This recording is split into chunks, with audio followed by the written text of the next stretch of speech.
આલંબન. નરકમાં જવા માટે પણ આલંબન જોઈએ છે અને મોક્ષમાં જવા માટે પણ આલંબન જ જોઈએ. નિરાલંબન ધ્યાન એ આપણા વશની વાત નથી. હું તમને હજી ધ્યાન અંગેની પણ થોડીક વાત કરીશ, પણ આજે મારે તમને આલંબન ઉપર પ્રકાશ પાથરવો છે. આપણે કેટલા નસીબદાર છીએ, આપણને આ કાળની અંદર દેવ, ગુરુ, ધર્મ બધું જ પ્રાપ્ત થયું. આ આલંબન છે.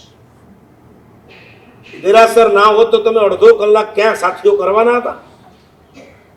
તમે ભગવાનની પૂજા જેટલો સમય ધ્યાનમાં કાઢવાના હતા? નથી કાઢવાના. શંખેશ્વર જાઓ છો, લાઈન લાગી હોય, 3 કલાકે નંબર આવે તો પણ ઉભા રહ્યો છો કે નથી ઉભા રહેતા? કારણ કે અંદરમાં પ્રતિપળ ભગવાનને ભેટવાની, ભગવાનને પૂજવાની ભાવના છે. આ આલંબન ના હોય તો તમે 3 મિનિટ પણ શંખેશ્વરમાં ટકી શકો એમ નથી.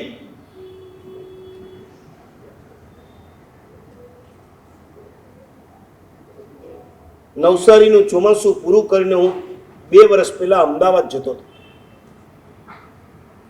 ગચ્છાધિપતિનો આંબલીમાં પ્રતિષ્ઠા મહોત્સવ. હાઈવે થી વીઆર સ્ટાર્ટ કર્યો, અવધ સાંગરીલા.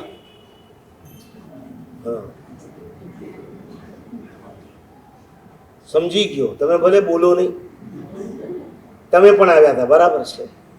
2 દિવસ માટે અવધ સાંગરીલામાં મને કોકે સમાચાર આપ્યા કે મારા સાહેબ અહીંયા સ્થાનકવાસીના શિવ મુનિજી બિરાજમાન છે, આપને યાદ કરીશ.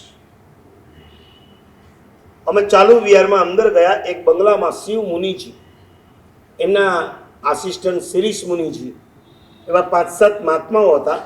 મેં નવસારીથી આપણા શ્રાવકો કનુભાઈ વગેરેને બોલાવી લીધા. બેઠા વિહાર સેવકો હતા મારી સાથે. એમણે બહુ અનુમોદના કરી. કમાલ કર રહે ये लड़के, क्या सुबह उठ करके विहार वगैरह खूब अनुमोदना કરી. મને બહુ આગ્રહ કર્યો, આપકો યહીં નૌકરશી કરના હૈ. અમે બધા મહાત્માઓએ ત્યાં નૌકરશી કરી. એના પછી પાછું થોડી વાર બેસવાનું થયું. મારે આગળ બલેશ્વર જવું હતું. શિવ મુનિજીની બાજુમાં શિરીષ મુનિ બેઠા હતા. મને કે हम लोग एक बार तपोवन गए और उस समय चंद्रशेखर महाराज विराजमान थे. पूरा तपोवन चंद्रशेखर महाराज ने हमको दिखाया. फिर लास्ट में हमें मंदिर जी में लेके गए. भगवान शांतिनाथ, बड़ी प्रतिमा और इतनी जबरदस्त अंग रचना. शिरीष मुनि के मने के महाराज जी, मैंने उस समय चंद्रशेखर महाराज से पूछा कि भगवान तो वितराग है, उन्हें ये सब की क्या जरूरत है? वो तो वितराग है, न राग न द्वेष, उन्हें इतना श्रृंगार श्रृंगार करने की क्या जरूरत है? भगवान का तो सिर्फ ध्यान करना है, इसके लिए इतना बड़ा श्रृंगार करने की क्या जरूरत?